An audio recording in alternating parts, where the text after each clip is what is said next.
In this video lecture, I am going to explain indexing of powder XRD diffraction pattern in order to determine the crystal structure of the compound. This video will be helpful for BS and MSc student as well as after watching this video, students can able to index the powder XRD spectrum or powder XRD pattern in order to find the lattice parameter and the crystalline structure of the compound.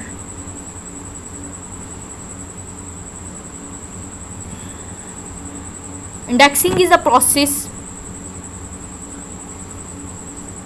of determining the unit cell parameter from the peak position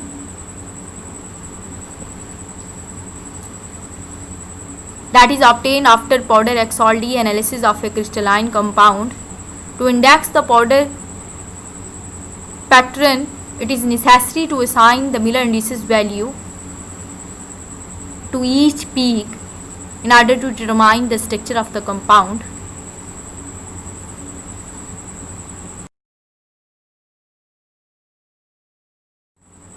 The first one is auto indexing and the second one is manual indexing. In auto indexing, we can predict the structure of the compound by determining the unit cell parameter using algorithm of a computer. It is used for low symmetry crystalline compound, but in manual indexing we determine the unit cell parameter and the structure of the compound from the peak position that is obtained after the powder XRD analysis, but mathematically or analytically. In this video, I am going to explain how we can predict the structure of the crystalline compound by mathematically using manual process for high symmetry crystalline compound. So following steps will be followed to determine the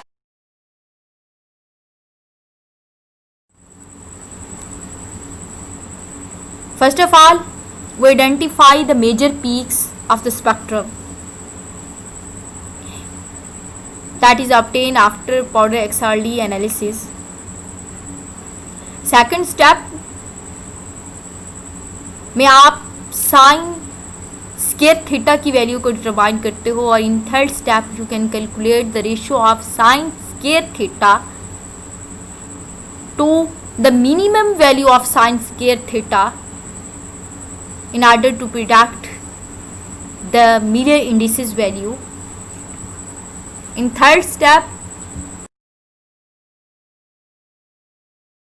to determine the sine square theta and by dividing the ratio, when you determine the ratio of sine square theta by dividing the sine square minimum value, if this value will be equal to in decibel, not equal to in whole digit, you can convert this value by multiplying an appropriate integer in order to yield the whole digit value of h square, k square and l square value. These h square, k square and l square value are used to identify the Bravais lattice. When we identify the Bravais lattice of a cubic system, we can able to calculate the lattice parameter of the cubic system. So in order to identify the Bravais lattice of the cubic system, one can HKL value that will be helpful to predict the structure of cubic system or the Bravais lattice of cubic system. अगर आपके पास primitive cubic system होगा तो आपकी H square, के square और L square की all possible values होंगी, mean के वो 1 से स्टार्ट होंगी एंड सो ऑन चलेंगी। अगर आपके पास बॉडी सेंटर क्यूबिक सिस्टम होगा तो और आपकी रिफ्लेक्शन भी अलाउड होगी, देन आपके पास एच स्केयर प्लस के स्केयर प्लस एल स्केयर की वैल्यू इवन डिजिट में होगी। अगर रिफ्लेक्शन आपकी नॉट अलाउड होगी तो उस केस में आपके पास और डिजिट में भी हो सकती है, बट मोस्टली आपकी रिफ्लेक्शन जो होती हैं वो अलाउड होती हैं। अगर आपके पास फेस सेंटर हो और आपकी रिफ्लेक्शन भी अलाउड हो तो उस केस में आपकी ओड भी हो सकती है और इवन भी हो सकती है। अगर आपके पास किसी भी टाइप की रिफ्लेक्शन ना हो फेस सेंटर क्यूबिक सिस्टम में तो आपकी तमाम H K L value odd और इवन होती हैं, और मोस्टली इन केस में आपके पास H K L value odd even आया करती हैं in case of face centre cubic cell. In order to explain the whole process, I quote an example.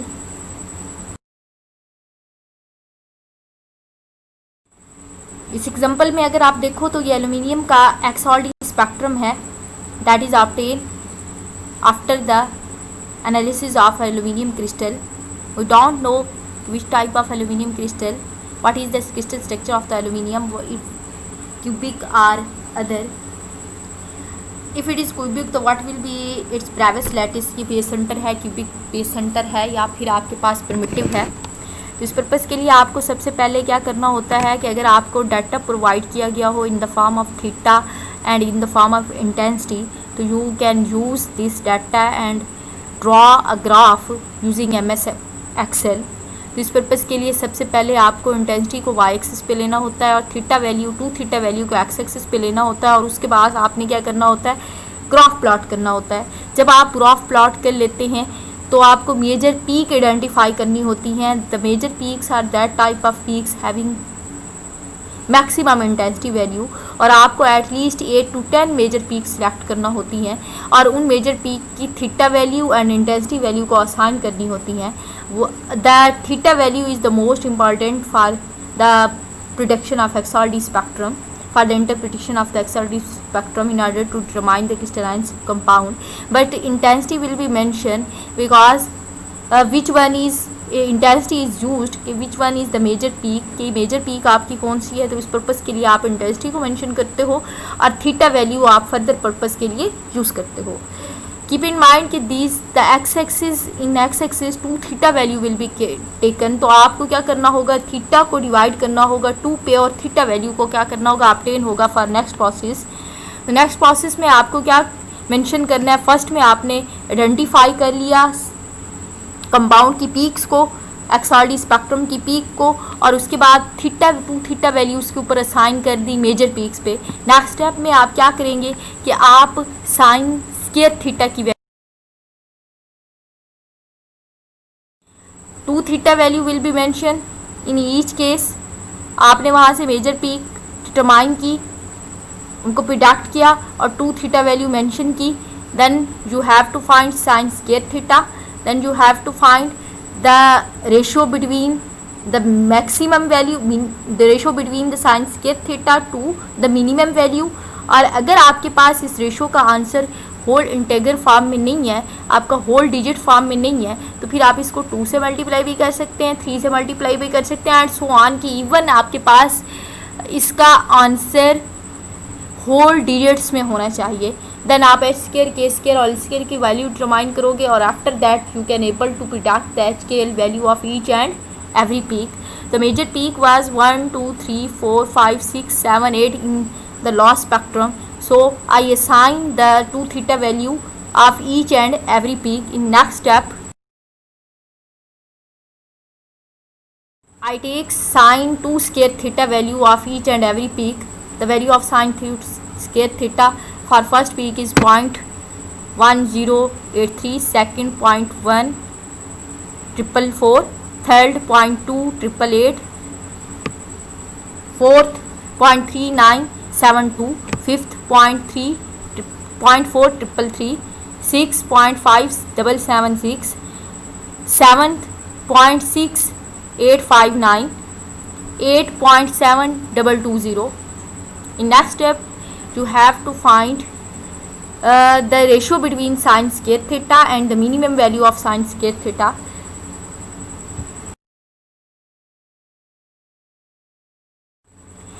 अगर आप साइन स्क्वायर थीटा की वैल्यूज़ को देखें तो सबसे मिनिमम वैल्यू आपके पास ऑब्टेन होती है, that is equal to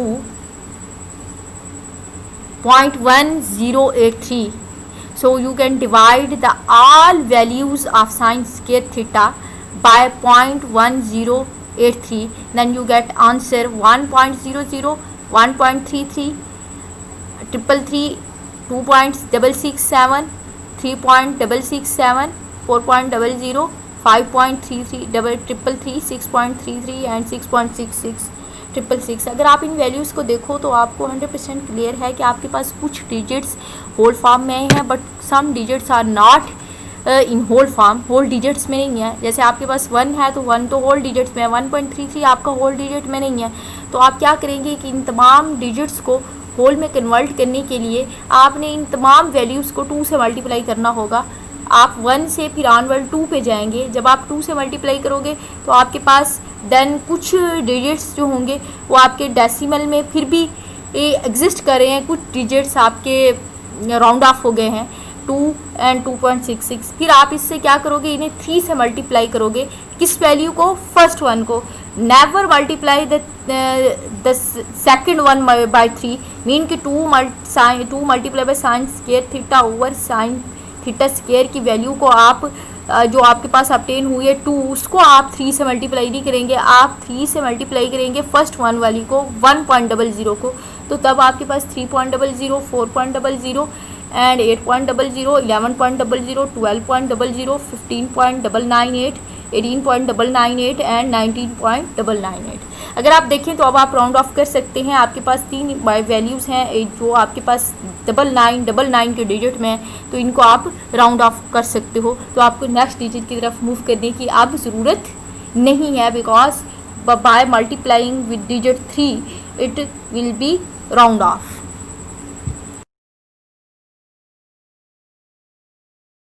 You round off the all values that is obtained by sign square theta over sign square theta minimum value multiply by 3. तो आपने राउंड ऑफ कर ली इसको. अब आप जब राउंड ऑफ करेंगे तो आपके पास किसकी वैल्यू ऑब्टेन होंगी? इसको राउंड ऑफ करने के बाद आपके पास ऑब्टेन होंगी एच स्क्वायर प्लस के square plus L square. 3 value आएंगी और 4 आएंगी 8, 11, 12, 16, 19 एंड 20. अब आपको क्या करना होगा?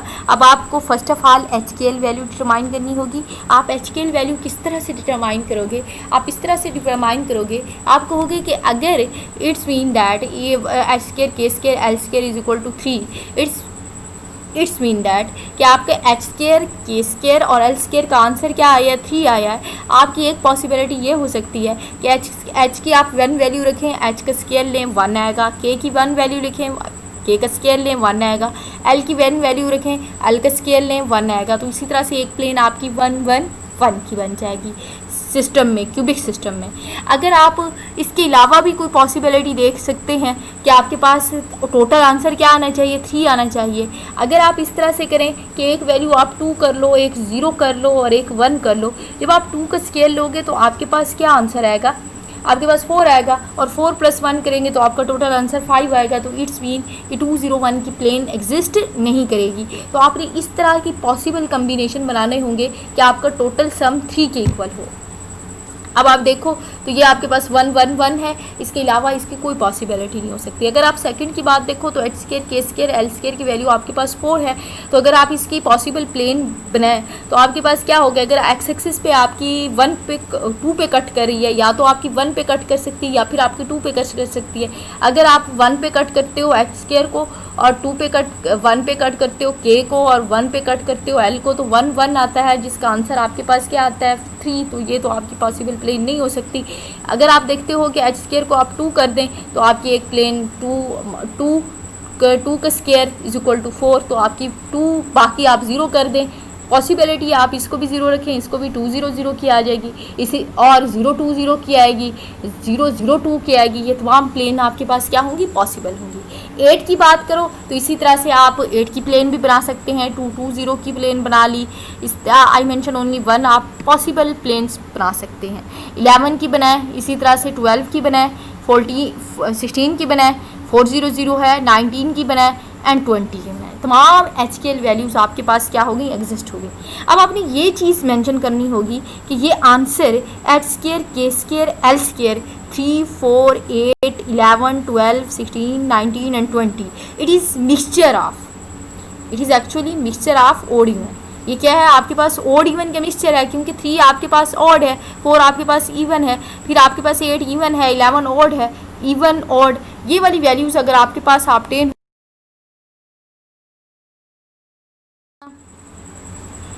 पीछे ब्रेविस लैटिस की टेबल को कि जब आपने रिकॉल किया था तो आपने यही कहा था कि face centre cubic unit cell are such type of unit cell in which H square, K square and L square value will be mixture of odd and even. तो इस केस में भी आपके पास क्या होगा, ओड इवन का mixture होगा। तो इट्स मीन कि ये आपका cubic system face centre cubic system से क्या करता है, लाई करता है।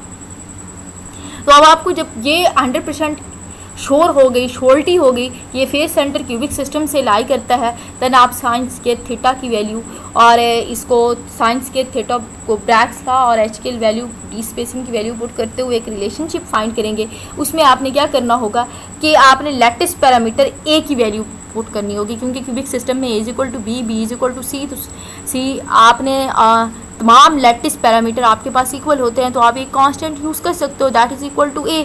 तो आपने इन तमाम लैटिस पैरामीटर की वैल्यू को क्या करना होगा, प्रिडिक्ट करना होगा। अब आपकी ईच एंड एवरी पीक आपकी लैटिस पैरामीटर की वैल्यू को क्या कर रही है, शो कर रही है। कीप इन माइंड जब भी आपके पास वैल्यू होगी तो वो आपकी ऑलमोस्ट सेम होगी। जैसे आपके पास 4.0538, 4.0539, थर्ड डिजिट्स में या फोर्थ डिजिट में समवट डिफरेंस होगा, लेकिन ऑलमोस्ट आपकी सेम होगी।